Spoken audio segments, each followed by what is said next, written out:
In this video, I want to talk about batteries and battery storage specifically, and how long a battery can last. These marine batteries, marine RV, deep cycle batteries, I hear a lot of stories from people that are saying, you know, like my first season in my travel trailer, my batteries went bad. I've got a hot rod and I put it in storage and I get it out in the spring and the battery's bad. I put chargers on it, or I leave my trailer plugged in all the time. And why do they go bad?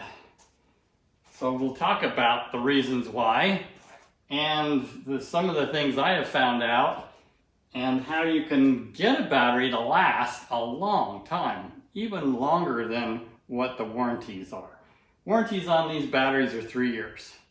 These two batteries are 7 years old. Same with this battery. It's almost 7 years old. All fully charged, plenty of torque to use the battery the way they're intended to be used. I know this has plenty of torque because I use this battery in my backhoe during the summer when I'm not using them in my travel trailer.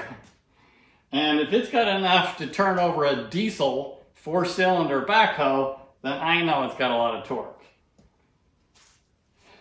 The same thing with this. This engine is 11-to-1 compression. It's just a little battery, but it has a lot of torque to be able to turn this over, even though it's almost 7 years old. My last car, my show car, the Buick that I had, I kept that battery off and on a charger. This one to be exact. And this charger is a 6-amp charge. Now that is the amperage that it is pushing into the battery, and as the battery gets charged fuller, that amperage can go down. Typically I'll see this running at about 3 amps when I'm charging a battery.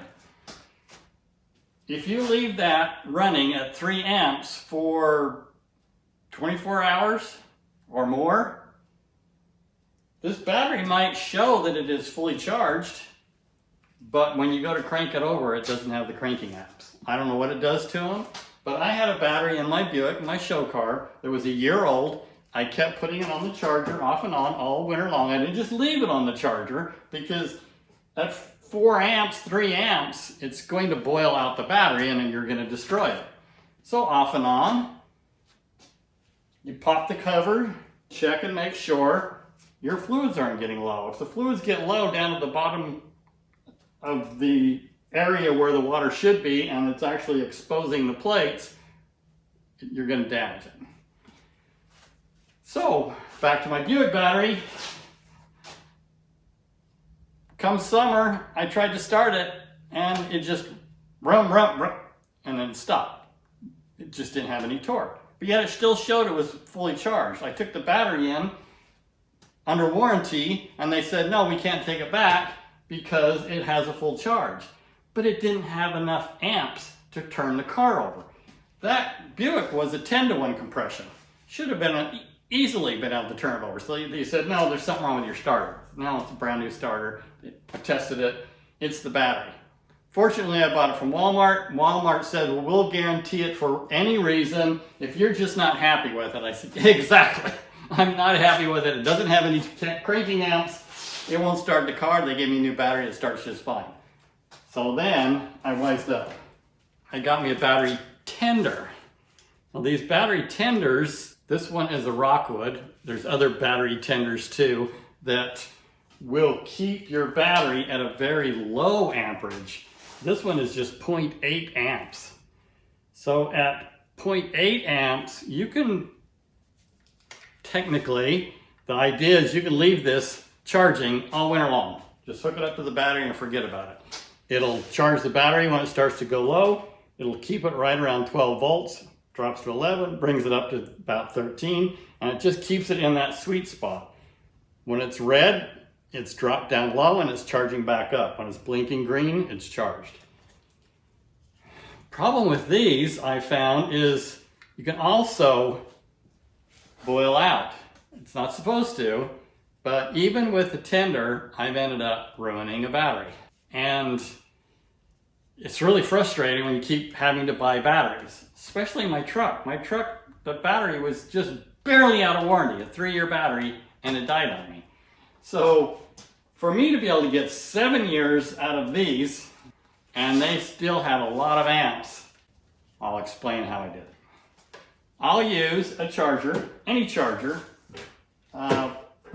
a higher amp, 4 to 6 amps. I'll only keep it on the charger for a few hours. Just enough to get the voltage up and get the percentage up. I have a little tester like this.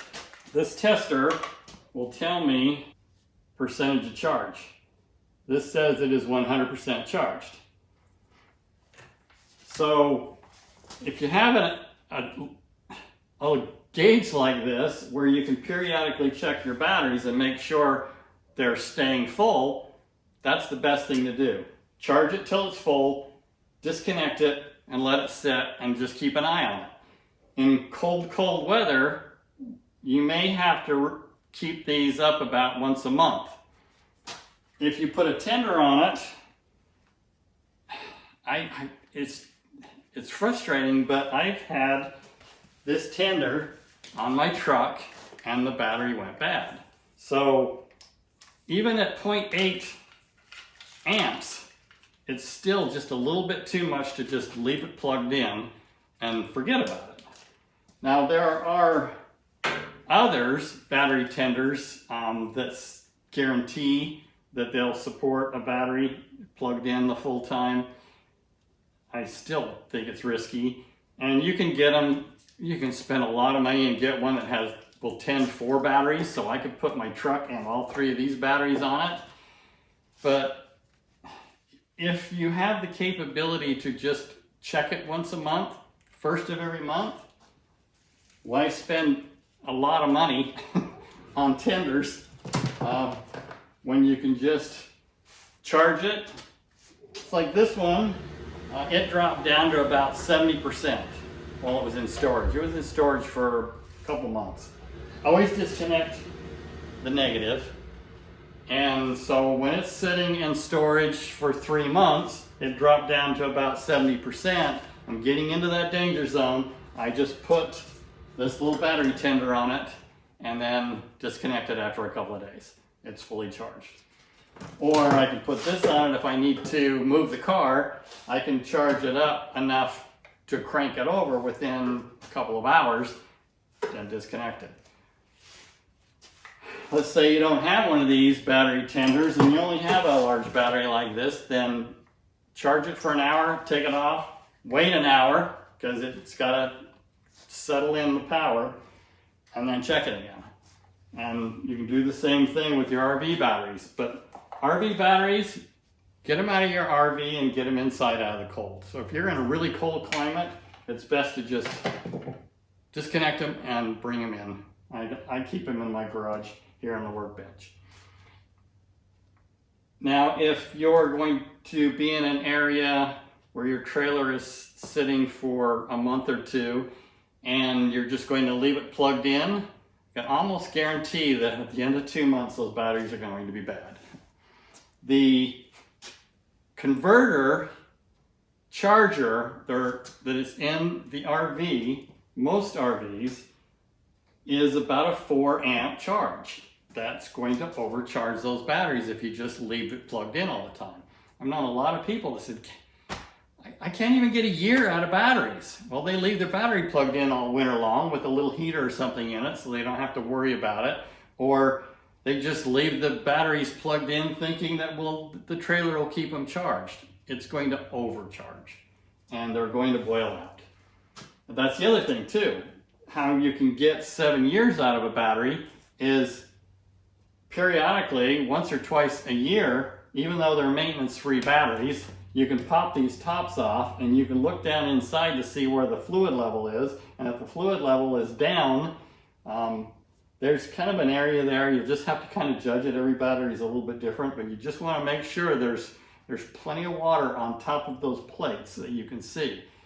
So top it off. Get distilled water and just pour in a little distilled water in each one to keep them full. Not too full, because you don't want them to start boiling and then start to get acids flowing out or get steam or particles of those acids that can be dangerous. And that's why a lot of the travel trailers, especially if they're in a fifth wheel where these are inside the cabinet, they will be enclosed with vents and a little fan to circulate the air so that they're not dangerous with those chemicals that are boiling out.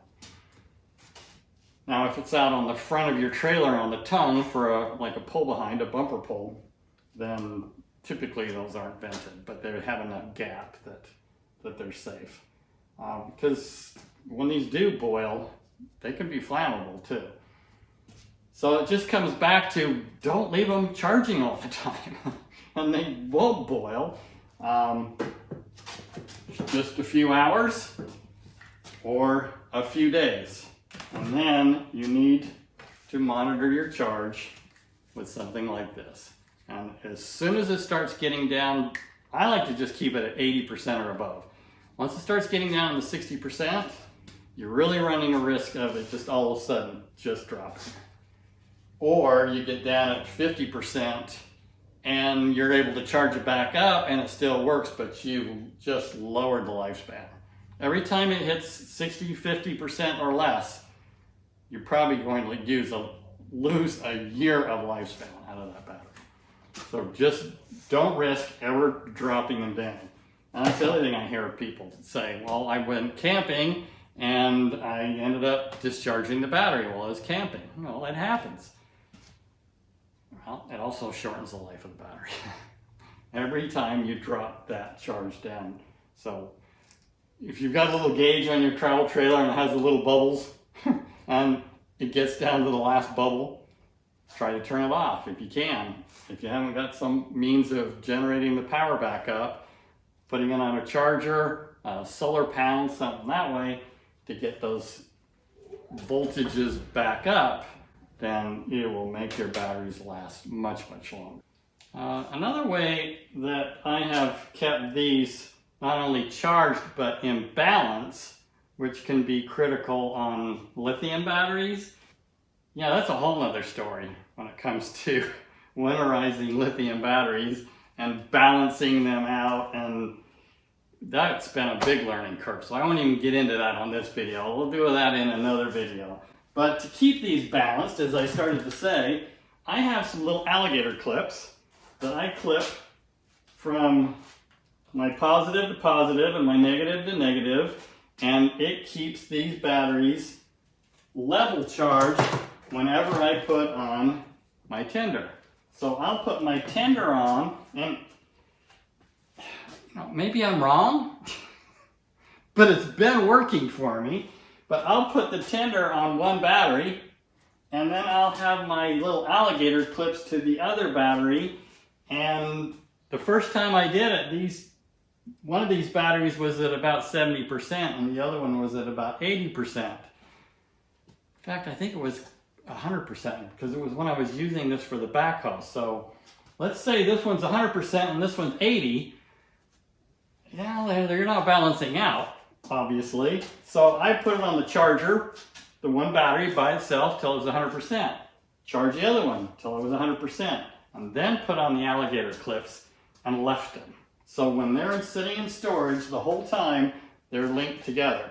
And as they're dropping down to 90 to 80%, they're both coming down together. Is it weird? Is it just me?